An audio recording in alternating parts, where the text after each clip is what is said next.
Estamos grabando. Bueno, pues buenas tardes, noches, días, lo que sea cuando estéis viendo este vídeo. Estamos en Málaga al Día, en una de las entrevistas que estamos haciendo para ponernos en contacto con la sociedad civil, con el mundo de lo social. Y hoy nos toca pues conectar con la UMA, en concreto con la Facultad de Educación, con Víctor Solves y Santiago Ruiz, que son ambos docentes en la Universidad de Málaga, si no me equivoco. Y han publicado ahora últimamente un libro llamado Educación Social, Sociedad y Acogimiento Residencial. Y bueno, pues vamos a comentar con ellos pues la relevancia del libro, la importancia y todo lo que podamos hablar sobre educación y educación social con la excusa de este texto, ¿no? Bienvenidos a ambos y gracias por acceder a la entrevista. Y bueno, por presentar brevemente a los dos, pues Santiago Ruiz Galacho es educador social, es experto en intervención socioeducativa con familia e infancia en riesgo social y tiene máster en investigación e intervención social y comunitaria y el máster de cultura de paz, conflicto, educación y derechos humanos de la UMA. Es director de diversos recursos de acogimiento y profesor colaborador en la UMA. Y Víctor Martín Solves es doctor en pedagogía por la UMA, educador social, profesor titular del Departamento de Teoría e Historia de la Educación y coordinador del máster de Cultura de Paz, Conflicto, Educación y Derechos Humanos que hemos citado antes. Bueno, gracias, como decíamos antes. Gracias a ti, José, por invitarnos y por darnos este espacio, ¿no? Que siempre viene bien poder tener altavoces. Ya me imagino. Bueno, pues lo primero es preguntaros, bueno, el libro en qué contexto nace, cómo creéis que surgió la idea, qué teníais en la cabeza, qué objetivo teníais cuando queréis sacar este libro, ¿no? Bueno, vamos, como no nos hemos puesto de acuerdo, lo hacemos así. Pues mira, este libro es el primero de 3 volúmenes, al menos, que van a salir dentro de una serie que ha programado Octaedro. Esta serie nace en el marco de una formación que se inicia hace unos meses en la UMA. Nosotros lanzamos un curso de experto universitario en intervención socioeducativa, nación socioeducativa con infancia, adolescencia y juventud en acogimiento residencial. Y ese trabajo de organizar una formación, de intentar cuadrarla, nos puso en conexión con varios profesionales, con varios investigadores que estaban un poco en el ámbito del trabajo con chicos y chicas que están en centros de protección de menores. Y este proceso de comunicación, de hablar, de charlar, nos dio la idea de quizás que podía ser interesante lanzar una publicación que le contase no solo a los profesionales, sino a todo el mundo, pues qué es esto del acogimiento residencial, ¿no? ¿Qué es esta realidad que está presente en nuestra sociedad, que forma parte de, ahora está muy presente en los medios además, ¿no? Con todo el tema de la infancia y la adolescencia que migra, ¿no? Y que está presente también en nuestro país. Y bueno, pues ahí hemos lanzado el proyecto, ¿no? Que aglutina pues, a un grupo extenso de profesionales e investigadores que pretenden charlar y reflexionar sobre, bueno, qué aporta la educación social a este ámbito. Sí, y bueno, lo ha dicho Santi, ¿no? Bueno, buenas tardes, ante todo. Queremos focalizar en la educación social como una profesión clave en muchos ámbitos de nuestra sociedad, pero especialmente en este ámbito de acogimiento residencial, ¿no? La educación social no es conocida a nivel popular y se confunde con una suerte de voluntariado, de buen hacer, ¿no? O de buena voluntad. Pero nosotros partimos de la idea de que la educación social es una ciencia y por lo tanto para hacer educación social es necesario pues, un saber científico, ¿no? Y desde esa base partimos tanto para el curso de expertos que comentaba Santiago como para la elaboración de estos 3 libros que tenemos en proyecto o de este primero que ha salido ya, ¿no? Vale, muy interesante.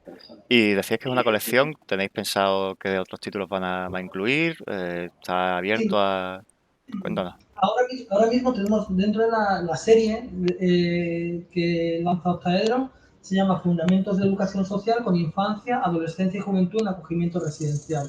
Entonces, los volúmenes que van a salir tienen relación con este ámbito, ¿no? Con el ámbito del acogimiento residencial, que hace referencia pues, a esos recursos en los que viven chicos y chicas que, por lo que sea, por distintos motivos, no pueden estar con su familia y son tutelados por la administración, ¿no? Este primer volumen, que es quizás el más general, que se llama Educación Social, Sociedad y Acogimiento Residencial, aglutina varios capítulos que intentan hacer un análisis de cómo funcionan las sociedades, qué es la educación social exactamente, intenta explicar qué es eso de la educación social, ¿no? Lo que decía muy bien Víctor, de esa ciencia y esa profesión que trabaja con una parte de la población, en especial con infancia. Hay varios capítulos que tienen que ver con los derechos de la infancia, ¿no? Con cómo funciona el sistema de protección, cómo se trabaja algunos conceptos, ¿no? Como la resiliencia con los chicos y chicas que han pasado por el sistema, etcétera, etcétera. Y luego los siguientes capítulos, o sea, los siguientes libros que van a venir, el próximo que viene es uno sobre buenas prácticas en acogimiento residencial, que va a tener, yo creo, va a ser muy interesante porque aglutina varias experiencias de profesionales y de entidades que son referentes a nivel nacional e internacional, proyectos que son novedosos y que pueden arrojar luz sobre qué cosas se hacen desde la educación social que tienen sentido y que mejoran la vida de los chicos y las chicas, y no solo que mejoran la vida, sino que también son una garantía para sus derechos. Y un tercer libro que saldrá, de momento que está programado, esperemos que salga todo bien y podamos lanzarlo, que habla de bueno, pues ámbitos muy concretos del trabajo en acogimiento residencial, ¿no? Pues el trabajo con chicos y chicas que deciden migrar solos, el trabajo de orientación laboral, el trabajo de mentoría, que es un ámbito que está ahora como muy emergente, ¿no? Se tocan como varios aspectos mucho más específicos. Digamos que este primer libro, este volumen, es de presentación del ámbito, que toca aspectos más generales, y los que siguen después van a ser como más concretos, más específicos. Vale, ¿y por qué poner el foco en el acogimiento residencial? Es decir, todos los aspectos que tiene educación social, ¿por qué había elegido este en concreto? Porque hay una necesidad, pensamos. Claro. Bueno, como decíamos, está relacionado con el experto, ¿no? que hemos lanzado su primera edición, que acabamos de concluirla. Y bueno, el acogimiento residencial es necesario, desde nuestro punto de vista, profesionalizar a las personas que están en ese ámbito trabajando. Creemos que hay necesidad de que la gente que se dedica, ¿no?, profesionalmente a este ámbito, bueno, pues además de ser buenas personas, que lo damos por descontado, sepan. Y en ese saber, pues bueno, creemos muy interesante. Podríamos haber, efectivamente, como dice, habernos focalizado en cualquier otro ámbito, porque, bueno, la educación social, bien lo sabe, bueno, a veces, ¿no?, el hacer profesional deja mucho que desear porque está poco sustentado en el ámbito científico. Y nosotros estamos empeñados en convertirlo, bueno, en convertirlo en ciencia, ¿no?, que ya lo es, en reconocerlo, en que todos reconozcamos que es una ciencia y que es necesario saber para poder ejercer adecuadamente la profesión, ¿no? Elegimos este ámbito porque Santiago, como has dicho en la presentación, dirige centros de menores y tiene esa percepción, ¿no?, en el día a día, en el trabajo diario, se da cuenta de que, bueno, de que hace falta formación, ¿no? Y bueno, y de ahí nació toda esta idea, ¿no? Sí, al final el trabajo que hacemos viene muy marcado o durante años ha estado muy marcado pues por el voluntarismo, ¿no?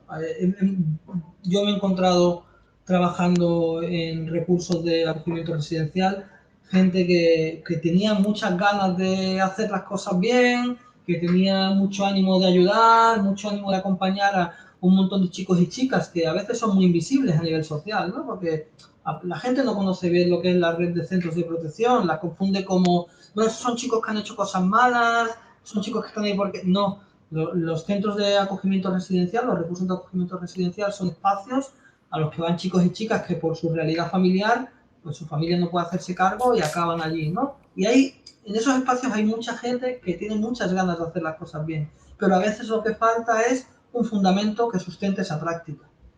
gente que llega con muy buena voluntad, pero que no sabe cómo hacer un acompañamiento educativo a un chico que ha sufrido una violencia extrema o una situación de abuso sexual, o un chico que viene de otro país habiendo vivido un proceso migratorio muy traumático. Es decir, no solo basta con querer estar ahí, hace falta saber cómo tienes que estar, tener herramientas, tener recursos para hacer ese acompañamiento, porque lo que está en juego de fondo es el derecho al bienestar.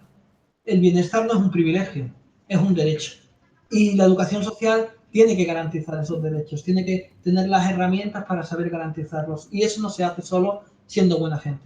Esta profesión tiene una tradición de mucho asistencialismo, de mucha calidad, pero estamos ya en otro punto, por suerte, ¿no? Estamos en el punto de un enfoque de derechos y nuestra profesión nos obliga a formarnos y a entender. Por eso queríamos generar el espacio, porque si no nos resignamos a que nada cambie, a que todo siga igual. Muy interesante, sí, como decía, el voluntarismo es algo muy presente históricamente en la profesión, y es muy interesante que queráis eso, llevarlo a una, digamos, lógica más científica o más organizada a nivel académico, ¿no? Muy interesante. Si queréis preguntaros sobre eso que habéis dicho antes, del estigma que pende sobre las personas que están en situación de acogimiento, y la diferencia que, si permitís, si me queréis aclarar, la diferencia que habría entre reforma, que es el estereotipo que, digamos, general que tiene la gente en la cabeza, y el acogimiento, ¿no? Fíjate que nosotros nunca hablamos de menores, si te das cuenta. Hablamos de infancia en acogimiento residencial, de adolescencia, hablamos de juventud extutelada, pero no hablamos de menores. No nos gusta hablar de menores porque pensamos que es una etiqueta que ya está cargada de significado. A mí, Víctor siempre dice, a mí nunca me han llamado menor en mi vida. Si a alguien le llaman menores porque hay un marcador de diferencia que tienen detrás, está cargado de significados, igual que ahora la etiqueta MENA, ¿no? Cuando hablamos de MENA, ¿eso qué es? Un MENA exactamente, esa etiqueta, ¿qué significa? Hay una confusión enorme, ¿no? Con este asunto, y hay una utilización partidista de toda esta infancia que está invisibilizada en su realidad, pero que sí que se está utilizando como, sobre todo ahora, ¿no? Como moneda de cambio a nivel político con intereses muy oscuros, ¿no? Entonces, la red de centros de protección es una red de recursos que existe en todo el país, que depende de cada comunidad autónoma su gestión, la competencia como forma parte de la red de servicios sociales especializados, ¿no? Pues su competencia es autonómica, y que pues en cada comunidad autónoma hay una serie de pisos, de casas, de centros, depende, hay de distintos tipos, pero la tendencia ahora general es que son casas pequeñas, pues son pisos pequeñitos de 7, 8 plazas, 9 plazas, en los que viven niños y niñas que no pueden estar con su familia, y viven en esos pisos acompañados de un equipo de profesionales que son, en este caso, educadores sociales. Estos profesionales lo que hacen es acompañar en el día a día a estos chicos, desde que se levantan hasta que se acuestan, hacen el seguimiento educativo, cómo les va en el colegio, cómo van cuando algunos chicos van a casa, tienen contacto con su familia, pues cómo es este contacto. Y esos chicos llegan por una situación de desamparo, que se llama. Es porque ha habido una situación muy grave que o bien ha ocurrido de manera abrupta y la gravedad ha obligado a que el Estado tome cartas en el asunto y retire a esos niños del núcleo familiar para proteger su bienestar, o bien porque se ha cronificado una situación de riesgo de manera ya más extensa, ¿no? Estos chicos llegan a los pisos, entran en la red de protección cuando no encuentran una familia de acogida, que es la otra modalidad de acogimiento, que es el acogimiento familiar. Entonces, cuando no encuentran esa alternativa, llegan a los pisos, y en los pisos de protección, pues están el tiempo, pues depende de cada situación, ¿no? Pues chicos que están 2, 3 años hasta que vuelven a su familia, porque ese es el trabajo que solemos hacer de reintegración, o chicos que no tienen dónde volver porque sus padres han fallecido, o en fin, que acaban en la red. Y estos chicos no eligen, no han hecho nada, no han tomado ninguna decisión para acabar en ese tipo de recursos, ¿no? Generalmente. Hay algunas excepciones muy pequeñas de padres que deciden renunciar a la guardia de sus hijos porque no pueden con ellos o por lo que sea, pero son los casos más excepcionales. Otra cosa distinta es la red de centros de reforma, que son centros que dependen de la consejería, no son centros de servicios sociales, Son recursos de la Consejería de Justicia, generalmente, pertenece al ámbito de la justicia juvenil, y es donde van chicos que tienen edad penal, han cometido algún ilícito y acaban allí cuando no están en una medida de libertad vigilada, ¿no? Cuando se determina que hay que hacer tomar una medida de privación de libertad. El perfil es diferente, ¿no? En este caso, los chicos están en reforma, bueno, pues hay una relación con actos que han cometido en algún momento, ¿no? Y eso es lo que les ha llevado, por el motivo que sea, junto con otras causas, por supuesto, ¿no? A ese espacio. El trabajo es totalmente distinto, aunque el educador social está presente en los dos espacios. El espacio de acogimiento residencial responde íntegramente a una cobertura de derechos, ¿no? A una atención a los derechos de la infancia o la adolescencia. Sí, bueno, solo por cumplimentar, ¿no? Porque creo que ha quedado claro, pero lo hemos hablado, Santiago y yo, en bastantes ocasiones, ¿no? Es el pernicioso interés de algunos colectivos políticos, ¿no? Que pone la diana, ¿no? Indiscriminadamente en estas personas, en estos niños, no en estos menores, ¿no? Como dice Santi, no, es un término que hemos desechado de nuestro vocabulario y lo planteamos así en la formación que tenemos, ¿no? Incluso en el libro que se ha publicado, bueno, le comentábamos a los compañeros que han colaborado que intentasen evitar ese término que estigmatiza, ¿no? Y que nos da una imagen, ¿no? Que parece perniciosa, ¿no? Y de estas personas, ¿no? Y bueno, nos parece lamentable que en pleno siglo XXI andemos con, ¿no? O anden, ¿no? Alguna gente que se llaman políticos, ¿no? Poniendo el foco y la diana, ¿no? Social en estos chicos, ¿no? Que lo único que tienen es que son víctimas al final de un proceso familiar inacabado, ¿no? Porque sus padres en muchos casos, bueno, no están preparados para poder trabajar con ellos o educarlos simplemente, ¿no? Entonces, bueno, hay que tenerlo, yo creo que la visión hay que cambiarla, la visión de la sociedad en general, ¿no? Y bueno, y estas miradas estigmatizadoras que hacen estas personas, ¿no? Estos grupos políticos fundamentalmente, o algún grupo político, pues nos parece aberrante, ¿no? Sí, yo cuando estudié la carrera hace unos años, el término menor está bastante aceptado, es decir, que es un cambio que ha venido a raíz de que se han apropiado de él, por decirlo claro y llanamente, colectivos de extrema derecha y gente de ideología bastante xenófoba y racista, que han politizado y, digamos, denigrado el término hasta el punto de que ya no nos sentimos cómodos usándolo, ¿no? Sí, además, fíjate que lo perverso del asunto es que se han apropiado de él para cuestionar cosas que eran consensos aceptados. Es decir, el problema que estamos viendo, y es una de las propuestas que trae el libro y que nosotros implementamos también en esta formación que hacemos en la Universidad de Málaga, es que hay unos mínimos éticos, hay una serie de consensos éticos y de acuerdos éticos que no son cuestionables, ¿no? El trabajo, la educación social se sustenta en un saber técnico, pero también en unos principios éticos que no podemos cuestionar. Y esos colectivos que se apropian o que intentan apropiarse de estos términos, ¿no? y utilizarlos partidistamente, lo que intentan hacer de fondo es cuestionar los derechos fundamentales de las personas, convertirlo en algo que es opinable. Y eso es un peligro para el bienestar social, es un peligro para nosotros, para nuestra sociedad y también para los servicios sociales y las políticas sociales, ¿no? que nos brindan bienestar a todas y a todos. Sí, completamente. ¿Verdad? Decíais antes que había que profesionalizar, digamos, a las personas que trabajan en estos centros o en estos pisos. ¿Qué necesidades habéis detectado ustedes? ¿Qué problemas habéis encontrado para que esto sea necesario? Es decir, ¿qué perfiles encontráis ustedes eh, que necesite, digamos, esta profesionalización o este impulso en lo técnico? Bueno, todos tenemos una experiencia en educar. Hemos sido educados y, bueno, algunos somos padres y educamos, ¿no? Entonces, tenemos aquí un compañero que nos decía, si habláramos de química o de física cuántica, pues no todo el mundo se echaría al ruedo, ¿no? Yo de física cuántica no sé, pero como tenemos todos una experiencia en la educación, pues parece que todos estamos capacitados para trabajar educativamente, ¿no? Y lo que pretendemos es que desde la universidad, desde los científicos, lo que pretendemos es precisamente preparar científicamente en educación a las personas que pasan por aquí, ¿no? A los futuros educadores sociales, ¿no? Pensamos que no todo vale en educación y, por supuesto, tampoco en educación social. Entonces,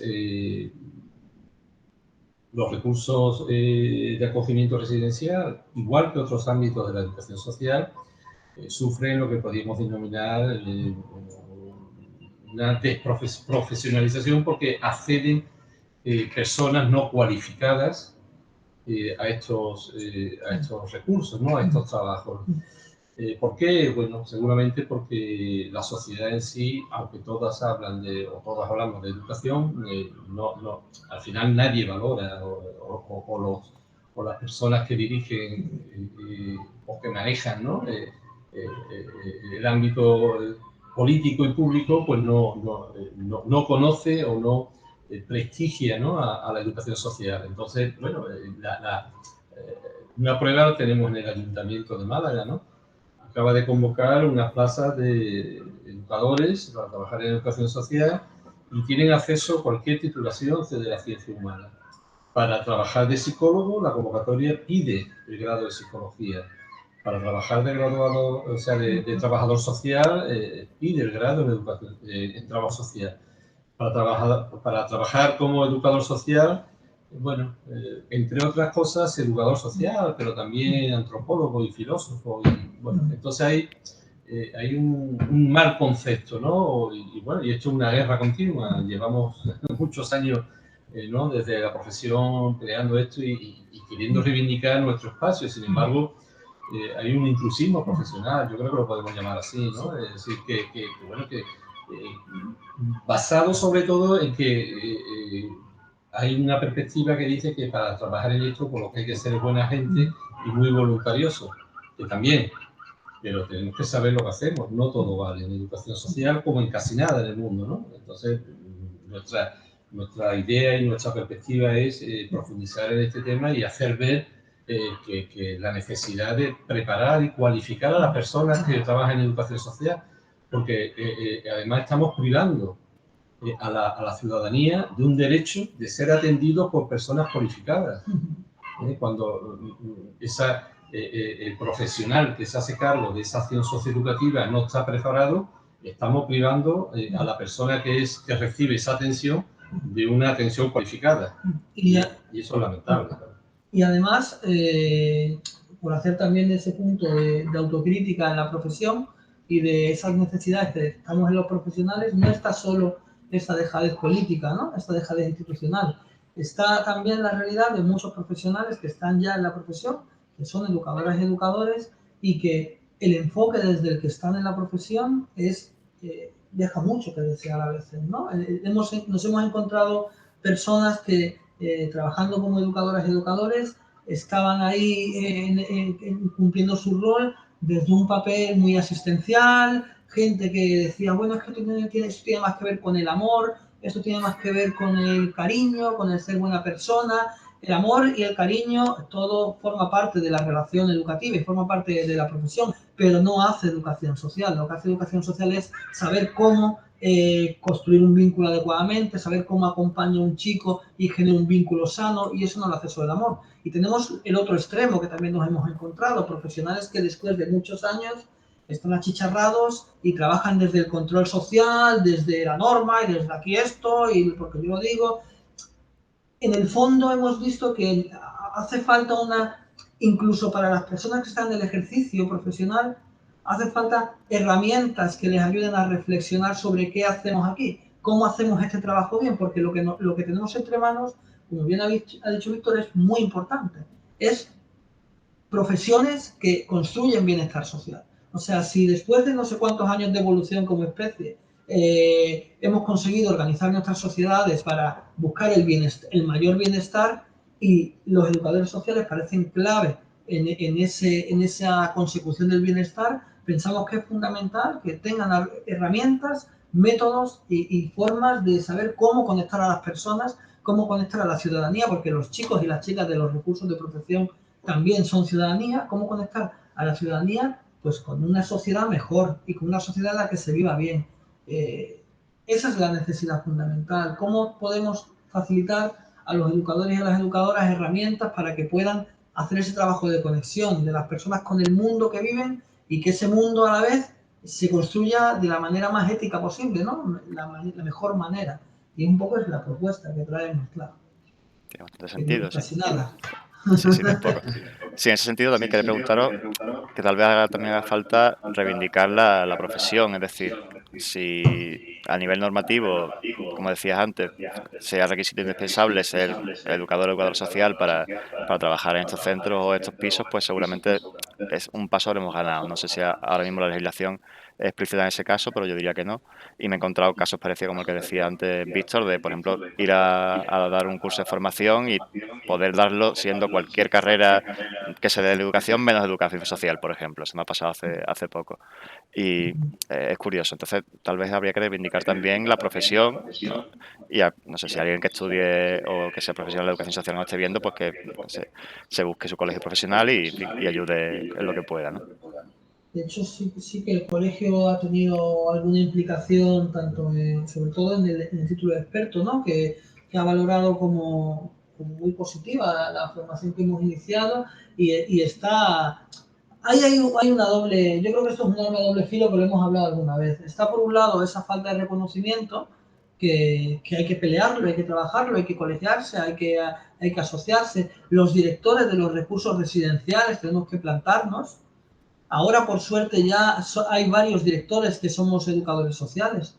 La dirección de los recursos residenciales hasta hace poco la llevaban otras profesiones, psicólogos, trabajadores sociales. Ahora empezamos a ver educadores sociales en las direcciones de los centros. Bueno, pues cuando elijamos a nuestro personal, tenemos que elegir a educadores sociales también. La ley no te obliga a contratarlos, pero uno, a nivel ético, pues dice, oye, pues la figura es esta, ¿no? Y por otro lado está que la profesión tiene que seguir madurando y creciendo. La profesión tiene que construir un discurso fuerte, que vaya más allá de lo que yo opino. Es que yo creo que esto estaría siendo... Yo creo no, la educación social tiene bastantes herramientas para ofrecer alternativas reales y decir, no, nosotros sabemos de esto y el acogimiento residencial se tiene que gestionar de esta manera. El acompañamiento educativo se gestiona así. Cuando un chico está mal y llega a un recurso residencial hay que hacer esto, esto. Esa concreción, ese saber hacer plasmado también nos va a ayudar mucho y nos va a abrir muchas puertas, creo yo. Sí, bueno, creo que lo debes explicar tú mejor, que lo conoces más. La legislación andaluza actualmente para el acceso a un puesto de trabajo exige, ¿no? la formación específica, ¿no? Claro, ahora mismo en el punto en el que estamos, bueno, primero que hay un pequeño vacío legal, ¿no? Cualquier persona que sea titulada en ciencias sociales puede trabajar como educador en un centro de protección. La ley dice preferiblemente educadores sociales, pero claro, preferiblemente abre una puerta enorme a que cualquier cosa, no es una obligatoriedad. Y es cierto que últimamente, no a nivel legislativo, no se ha fijado en ninguna ley, pero los pliegos de prescripciones técnicas que se sacan cuando la Junta de Andalucía adjudica un recurso de acogimiento residencial, que la mayoría están concertados, por así decirlo, en las condiciones te pide que el profesional que tú contrates tenga o 2 años de experiencia ya en el sistema o bien que cuente con una formación especializada de 300 horas en acogimiento residencial. Esto, a ver, no es una garantía de nada, pero sí que es cierto que nos ha permitido generar este espacio formativo del que nace el libro después y sumar un punto de reflexión desde la educación social al trabajo que hacemos en estos recursos. No es una garantía absoluta, la garantía sería que además de esa formación especializada tuviésemos que tener la diplomatura o el grado en educación social para acceder, pero bueno, es un pequeño paso, ¿no? Es un pequeño paso en el que, bueno, con él vamos jugando y en eso vamos planteando. Y siguiendo con lo que decíais antes de, bueno, eh, digamos, demostrar que la educación social es ciencia. No sé si tenéis datos, ustedes que estáis ahí en la UMA y que pues, tenéis contacto con la parte más de investigación y de desarrollo de nuevas ideas. ¿Hasta qué punto hay carencia o hay abundancia de artículos o de tesis sobre educación social? ¿Hasta qué punto hay literatura o sobre literatura últimamente? ¿También es necesario poner el foco ahí o creéis que también que vamos bien por ese punto? Bueno, yo creo que afortunadamente cada vez escribimos más e investigamos más sobre educación social. y bueno, se está viendo un abanico, quiero decir, dentro de la academia, ¿no? de las diferentes universidades, cada vez se escribe más de educación social, se investiga más en diferentes ámbitos, y yo creo que se van dando pasos interesantes, pero una cosa es la investigación académica, que yo creo que va a buen ritmo, con sus carencias, lógicamente, con sus mejoras, y otra cosa es la profesión. En el aspecto profesional, ahí sí vemos déficit, porque en fin, acceden, lo que hemos hablado antes, ¿no? A los puestos de trabajo acceden personal no cualificado. Es así de claro, es triste, pero es así de claro. Las personas no están cualificadas porque no están respaldados por un certificado académico que diga que estás cualificado para trabajar. Entonces...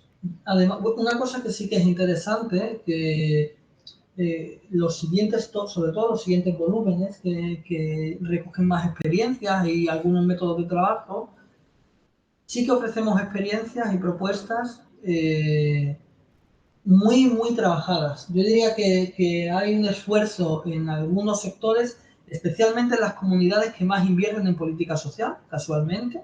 Las comunidades autónomas que más invierten en política social tienen equipos de profesionales que están cada vez más desarrollando metodologías basadas en evidencia, con un respaldo científico de casa. Hay unos compañeros del País Vasco, dos compañeros, unos compañeros de una entidad que se llama IRSE, EVI, que han desarrollado un modelo de vinculación emocional validante muy interesante, con mucha evidencia. Los compañeros de la Sociedad Cooperativa e Iniciativa Social de Aguinchar y también del País Vasco hacen un trabajo con grupos de mentalización en acogimiento residencial muy interesante, que ofrece unas perspectivas muy buenas. Otros compañeros que viene de la Generalitat de Cataluña tiene un trabajo de prácticas restaurativas que es, la verdad es que muy interesante también. O sea, sí nos encontramos algunas experiencias que bueno, detrás llevan un esfuerzo importante en pensar bien y en tener evidencia científica en lo que estamos haciendo.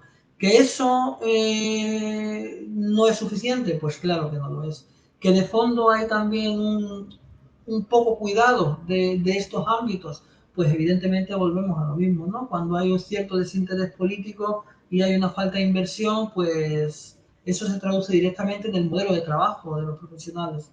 Hay veces que cuando tú reduces la inversión en política social, pues lo que estás consiguiendo es que en vez de hacerse un trabajo centrado en los derechos de las personas, estamos haciendo asistencialismo. Claro. Así que, bueno, Bueno, pues pues esta es la situación que tenemos, la verdad. vale, pues de acuerdo, muchísimas gracias por compartir toda la experiencia, este saber hacer y, en fin, esta experiencia que estáis llevando a cabo. Mucha suerte con el segundo y el tercer volumen de la colección y que, en fin, que salgan, que vean la luz y que tengan mucho éxito, y a cualquiera que esté interesado, pues bueno, hay diversas formas de encontrar el libro. En Ostaedro, pues en la editorial, y supongo que estará a la venta en los sitios habituales. Sí, Así que se puede comprar en internet, en la página de Ostaedro, y luego yo por lo que sé, en varias librerías ya está disponible, así que en Málaga en Procuo sé que lo tienen ya, nos han comentado que estaba por ahí disponible, creo que en Luces también lo tenían, así que bueno, pues poco a poco intentamos sumar y aportar, gracias a vosotros por darnos este espacio. la verdad, gracias a ustedes por el trabajo que hacéis, que es magnífico, de verdad. Y nada, hasta luego, muchas gracias. Muchas gracias. Gracias. Gracias a ti.